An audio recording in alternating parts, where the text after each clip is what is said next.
We're here to bring a new type of news show.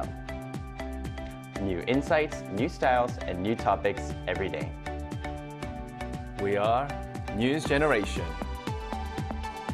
Bring news just for you. It's Wednesday, March 19th here in Seoul. I'm Song Yujin, and you're watching News Generation. Joining us this Wednesday is Lee Won-bin. Good morning. Good morning. And Park Ki-yoon. Always good to be here. Happy Wednesday. Happy Now, Wednesday. both are here to speak on behalf of those in their 20s and 30s. As usual, we're going to begin with our keyword news. Our keyword for this Wednesday is visa. The number of E9 non-professional employment visa holders in South Korea has now exceeded 300,000. According to newly released data from Statistics Korea, there were 303,000 E9 visa holders as of 2024. And among them, 80% were employed in the mining and manufacturing industries, followed by the agriculture, forestry, and fishery sectors, and then the construction sector.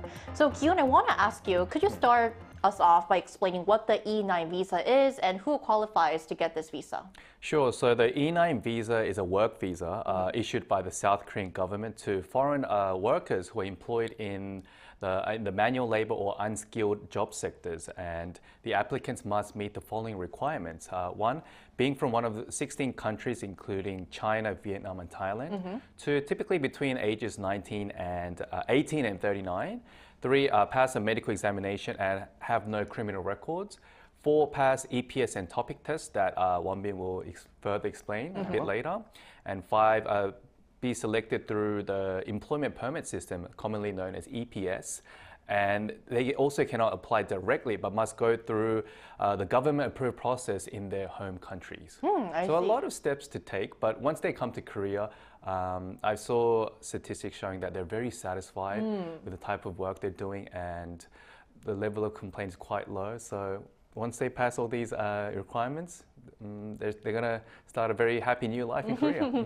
Right, and I think that this leads us to our next question. So, 80% of these visa holders are currently working in the mining and manufacturing industry. So I want to ask you, what factors do you think are driving these workers in these specific sectors? One of the big reasons would definitely be language barriers. According to my research, you need to take the EPS topic, a Korean proficiency test, to get the E9 visa, like Kyun said. Now, to give further explanation, this test is a test to validate the Korean skill of the test taker, but keep in mind that it's meant for entry-level, basic-level Korean communication, nothing sophisticated or super advanced. Therefore, foreigners with an E9 visa can communicate in Korean, but not comfortably. In other words, tasks or positions that require lots of communication may be unsuitable for them. Therefore, instead of jobs with a lot of verbal communication, jobs that are physically demanding might be an attractive option. And on top of that, another thing to note is that according to multiple press and media, Korean MZ generations tend to avoid jobs that includes demanding physical labor, which leaves a lot of unsupplied demand for those type of positions. All right, and that was our keyword news for this Wednesday. So we're now going to move on to our main discussion of the day. Wednesday is when we tap into the latest lifestyle trends among young people. Take a look at the screen to find out more. Are you a 3 squeal meals a day kind of person, or do you prefer small bites? Traditionally in Korea, breakfast, lunch, and dinner have been viewed as sacred sit-down meals. But these days, more people are swapping them out for snackable alternatives. So we want to start off our show by asking our panelists, where do you stand? Are you for a full plate or a bite-sized snack for your meal? I used to have full plates back in the day when I was young, where my mom used to prepare 3 meals a day, like from breakfast, pack me lunch, and come home, have a really hearty dinner. But ever since moving out and living with my brother, having 3 meals a day seems a difficult thing to do. It's a mission, and usually I would have like at least 2. Like 3 would be like a lot during the day. And in terms of breakfast, I'll have a lot of. I wouldn't have like a full meal for breakfast. It would be very light, very quick, easy on the go. So it keeps me really eager and waiting for lunchtime. And when I do have lunch, I like to have like full hearty meals, but it really depends who I eat with, because we're going to have like clashing preferences. Right. And especially when you eat alone, you wouldn't really go to like a fancy restaurant to have a well-balanced meal. So usually I really understand today's topic where people just tend to have like bite-sized snacks on the go, because they don't have the time, and of course, eating alone is not a common thing here in Korea compared to like other countries, but it is becoming much more common as we see in different restaurants. But yeah, so I think for me, in one day I'll have one full meal, probably like 2 snacks. So maximum 2 meals, but Maximum normally 2 meals. one full? But not 3. Not 3. Okay. What about you, Wonbin? Well, just like Hyun said, I can relate to this topic a lot as well because I myself eat snacks a lot compared to full meals. And it's a combination of multiple reasons, but to mention one, the biggest reason would definitely be time. Like Hyun said, it's rare for me to have breakfast as I live alone. It's very difficult to prepare when in the early morning. Yeah, like when you have your morning here, like there's so much things to take care of. And if I do eat breakfast, it would be my trusty protein cereal. Yes.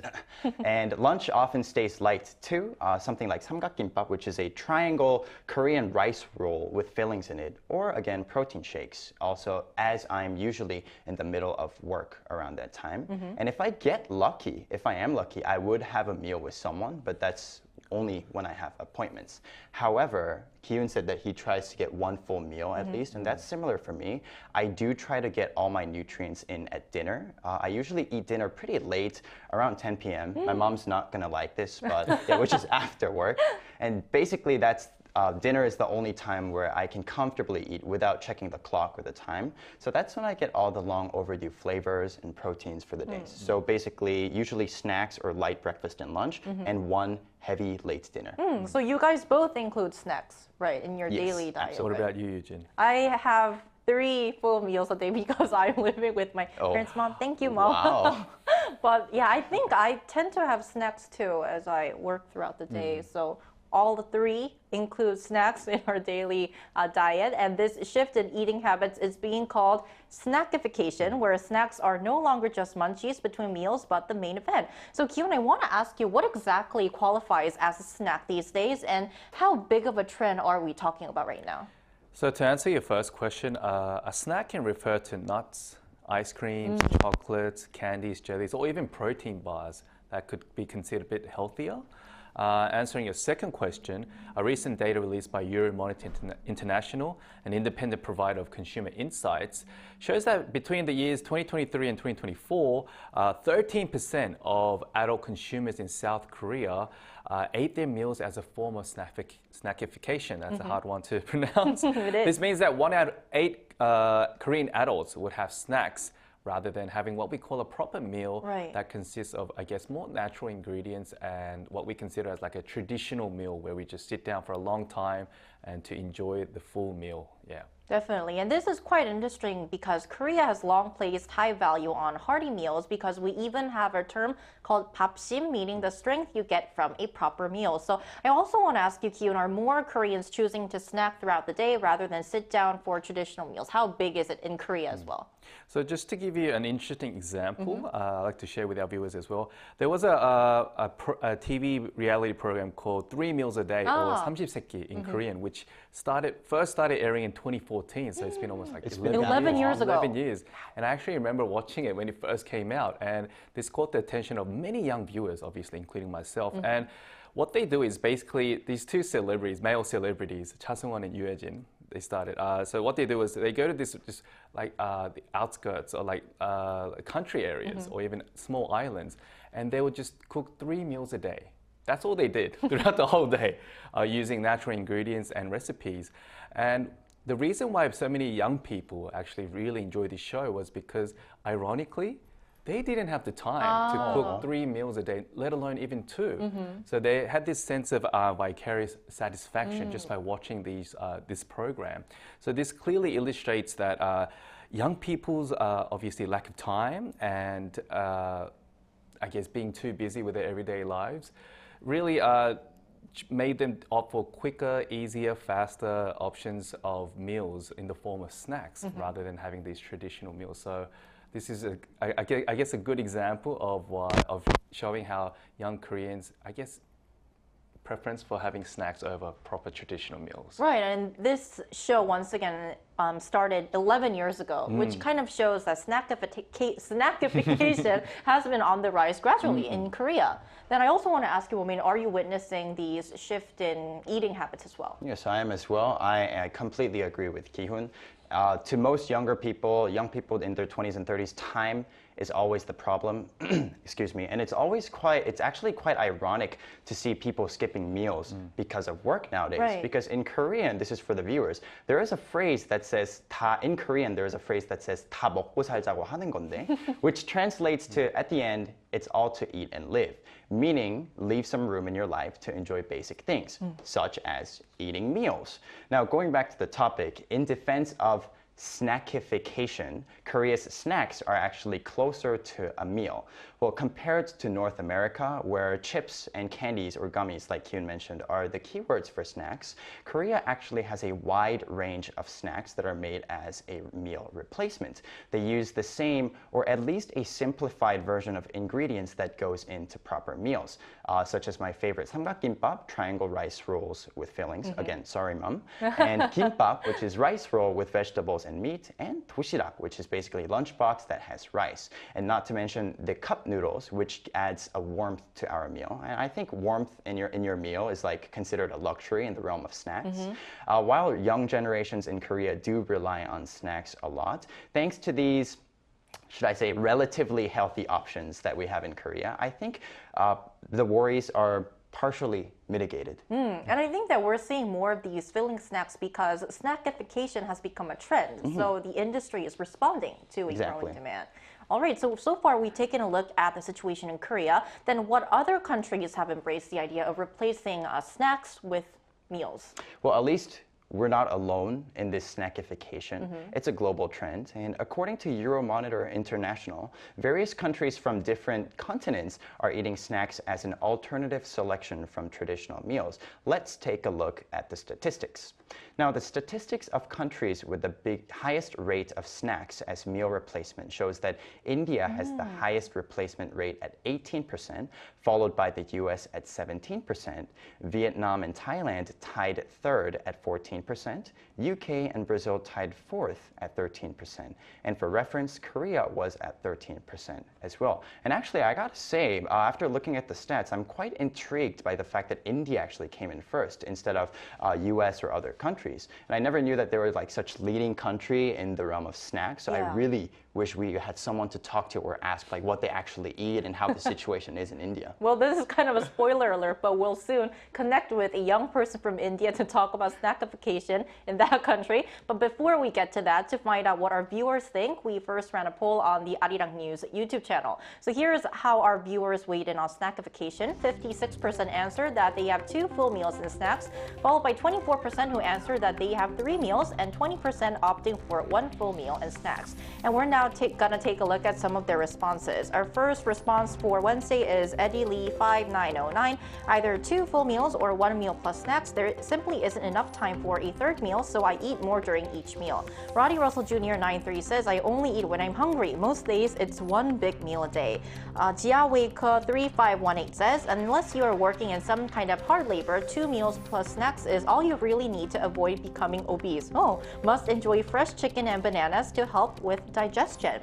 So, as we mentioned previously in our episode today, one country leading the snackification revolution is India. So, when we come back, we'll be joined by a Gen Z from India to share more on today's topic. Stay with us.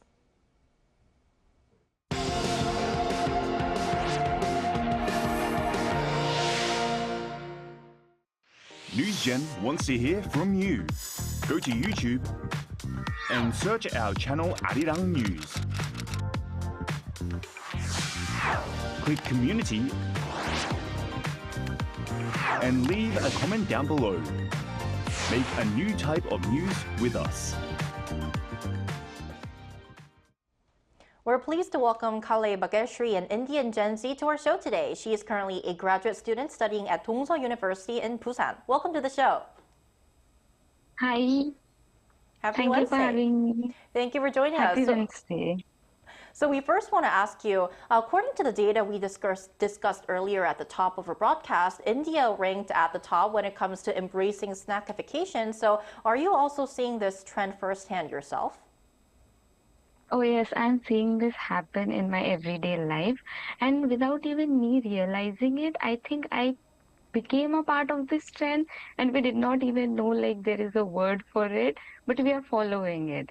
me myself have replaced a full meal with snacks so many times because we have less time and we are running late and we depend on something easy to eat like instant noodles or chips. And I've seen even my friends around me picking up snacks instead of full meal because they are busy with their studies and the hectic lifestyle. All right, well, thank you for joining us today. And as we had our conversation earlier within our panels, I really wanted to ask you that what are some of the most popular snacks in India? And are there any unique Indian snacks that you'd love to introduce to our viewers and me? As you know, India is a huge country and we have so many different cultures and traditions. And with every region you go, you'll find a different kind of snacks. So I would recommend you travel whole India and try different snacks, its own speciality. To mention a few, I would like to mention a few popular like samosas. It is also triangle like kimbap, but it is deep fried and inside we have potato fillings, which are spicy potatoes. And then we have vada pav, which is bread and inside potato and spicy. So you'll find one thing common is most of the Indian snacks are spicy and we use a lot of potatoes. So and we also have bhajis or pakoras, which is similar to Korea's bhajon, like similar but Indian style. And one unique speciality that I would like to recommend is pani puri. It is like a puri, a ball kind of made with milgaru, like flour. We put inside potatoes, chickpeas, and spices and dip in water. The water is actually not just simple water, but spicy and tangy water. So these combined together when we eat it, it's a blast of flavors. It's spicy, it's a little bit sweet, it's tangy. So I would recommend everyone should try it at least once when you visit India. Wow, they sound very delicious and really want to try those Indian snacks. So what do you think is the main driver behind this shift in eating habits? I think, in my opinion, the main driver could be our fast-paced living, our lifestyle, how we are moving about. Like, if we see, even in India, like Korean culture, the palli palli culture, even in India, we have this culture where everything is so quick, especially in urban areas and big cities. And our generation, like millennials and Gen Z, is moving to bigger cities for studies and for working. And when we are moving and we are alone and we don't have our mother who's cooking us meals, so we are depending on something which is easy, convenient, and doesn't take much time. And we are full because at the end we are just depending that we should not be hungry. So anything that is filling our stomach, we are going with it. So the fast-paced lifestyle is the main cause for the changing eating habits, I think. All right, Kali Bagayshri, an Indian Gen Z, a graduate student currently studying Korea. Thank you so much for your time today. Thank you so much for having me. It was lovely talking to you. Thank you. Have a good day. You too. Thank you. All right, so besides what our guest just mentioned, which is fast-paced or fast-moving society kind of accelerating the snackification trend, what other factors do you think are at play? I definitely echo with what she just said, but I think a lot of people chasing cost-effective lifestyles and preferring convenience, and of course the change in living environment, fast-paced environment, really all play a big factor in choosing snacks over a meal. And also, I also think that there are so many available snacks out there that there's so many to choose from compared to the past. That's why I guess people might just choose to have snacks over a meal because obviously not only does it save time, but because they have so many options available, and of course it's much more affordable than actually having a proper meal. So I do understand why a lot of young people have gone to this trend of taking the easier choice. But at the end of the day, you have to look into your health as well. Right. All these snacks, they don't really match up to all the nutritions that you need on a daily basis. So I think knowing to balance out your diet is very important at the end of the day. Definitely. And one thing I think you can elaborate us more on the affordability side. Yes. Inflation is the reason. Inflation, inflation, and inflation. Everything is so expensive nowadays, including a nice, warm, normal meal. And this naturally makes just people to lean towards the more affordable options to fill their stomach. Now, to give some stats, according to Statistics Korea, the average grocery expenses of a household went up from 660,000 Korean won, which is approximately $450 in 2019, to 840,000 Korean won, which is again about $600 in last year, which is about a 30% increase in the past 5 years. And on top of that, there's a concept called greedflation that also plays a role here. This explains the situation where companies increase the prices of the products beyond the increased manufacturing cost in order to yield higher profit. Now, to be fair, there are a few defenses to this greedflation for the companies. One of them being that companies cannot regularly increase the price in small increments, and with that, whenever they have an excuse to increase the price, they would basically make up for the lost margin that they cannot increase the price at the past. And regardless of the causes, food is costing more than ever, and therefore it's incentivizing people to seek for a cheaper alternative. I see. So a lot of factors weighing in. But at the end of the day, snackification is a sign of changing consumer needs because people want meals that are affordable, easy to eat on the go, and still delicious. So ending our show today, do you have any snack or meal recommendations for those looking for quick, budget-friendly, yet satisfying bites? In terms of breakfast, I would add anything I can to a large bowl of Greek yogurt. Oh. So you can add fruit, you can add even vegetables, granola, walnuts, nuts, whatever, even chocolate. And I just top it off with honey to get that sweet ending taste. It's healthy, it's quick.